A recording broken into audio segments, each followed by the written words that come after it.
Hi guys, welcome back for another episode of the Kettlebell Show. Travis, the Kettlebell guy here. What I'm going to do tonight is I'm going to show you a couple of variations with the Renegade row. Now this is one of my favorite exercises. It's super challenging.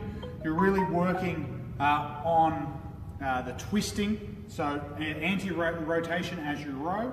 So you're in that plank position and then obviously working all the muscles through the posterior chain of your back there as well. How it works, I'm going to show you a couple of variations. I'm going to show you the more advanced, I suppose, variation, and then a couple of ways you can regress or use it, which is a bit more practical in a boot camp scenario, so that you don't need 2 kettlebells per participant. How it works, the other thing also, best to use your pro-grade kettlebells for this, simply because they cover more surface area, okay? So the smaller kettlebells, if you're using, let's say, a 4 kilo kettlebell, and you're using one of those 4 kilo cast iron kettlebells, there's not a lot of surface area on the bottom of those, and therefore they're not as stable on the ground. So a couple of things, the large kettlebells work best, and obviously with this exercise you want very stable ground. You don't particularly want to be on grass or sand or anything like that where there's movement, because obviously it can end badly. Okay, so you start with the kettlebells under shoulders basically. So we're here, we'll go front on. What you'll find is, depending on where your clients are at, where their base might need to be. You might need to have a base a bit wider, okay? Or you can go a bit more narrow. It requires a lot more balance. For me personally, I like to stick with a base at about somewhere just outside shoulder width. That's where I find it most comfortable. So we go down here.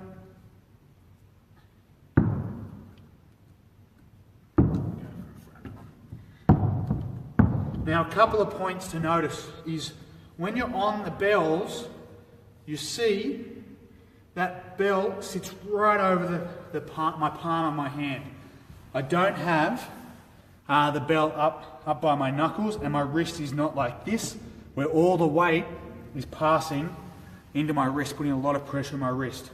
It's up on top. So you can have the thumb around. Personally, I prefer this grip here, where it's right on top, and you can see all the weight passes straight down your forearm, straight into that palm of your hand, okay, with the weight across. So we go from the front on, and with the handles I like them at about a 45 degrees, so they're not like this, about 45.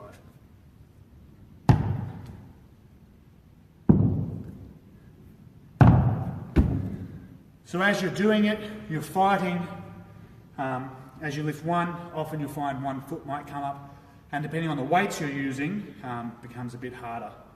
So that's your standard Renegade row.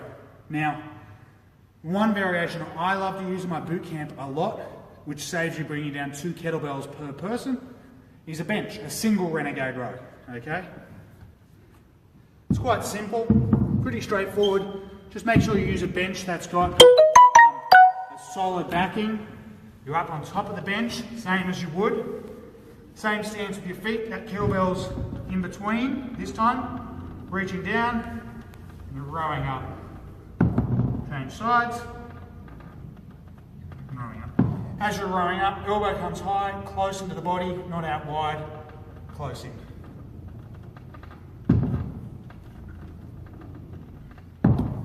I like this variation in the boot camp, like I said, because you only need 1 kettlebell per person, and it's a bit harder than just a standard bent over row, and it's a bit more interesting. Obviously a lot more core engagement, and like I said, you're fighting that anti-rotation. You can obviously use that with dumbbells or any other weight as well. The reason you use the bench is because if I'm on the ground and I have my kettlebell, there's not really any space for the row, okay? So that's why I use a bench, as it gives you that space. And again, you want that nice strong plank position. You don't want your clients in this sort of position, or in this sort of position here either. Okay? So, there are a couple of the variations I love to use with the Renegade row. Super awesome movement, really gets your heart rate high, especially when you're using the double kettlebells. And there's a few other variations we can look at later on down the track. Don't forget, check out our courses, check out our level 1, level 2 kettlebell courses to learn these movements, all online. Thanks for watching, guys. Have a good evening. Thank you very much for watching. Don't forget to like this video, subscribe to our channel, and visit our website fitnesseducationonline.com.au to get more information on our professional development courses for personal trainers. See you in the next video.